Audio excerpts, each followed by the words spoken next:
Glory to God. புறா ஒரு அழகான பறவை. உன்னத பாட்டில் கூட சூலமித்தியை நேசர் வர்ணிக்கும் போது புறா கண்கள் என்கிறார். அதுபோல நாம் நம் ஏசப்பாவின் கண்களுக்கு அழகாக தெரிகிறோம். நம்பர் 2, புறா ஒரு சுத்தமான பறவை.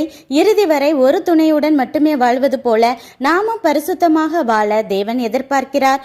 நம்பர் 3, ஹோமர் எனப்படும் புறாக்கள் செய்தியை அறிவிப்பது போல நாம் நற்செய்தியை அறிவிக்கும் இயேசுவின் புறாக்களாய் இருக்கிறோம். புறாக்கள் கூட்டமாய் ஒற்றுமையாய் இருப்பது போல நாம் ஒரு மனதுடன் வாழ வேண்டும்.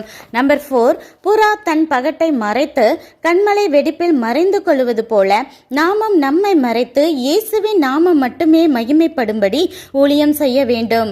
நம்பர் 5, புறாவின் உள்ளம் கள்ளம் கபடம் இல்லா உள்ளத்தை போல நம் உள்ளம் இருக்கணும்னு ஏசப்பா எதிர்பார்க்கிறார். நாத்தான் வேலை கபடற்ற உத்தம இஸ்ரவேலன் என்று சொன்ன ஏசப்பா நம்மை குறித்து அப்படி சொல்ல முடியுமா? சிந்திப்போம், மாறுவோம். நன்றி.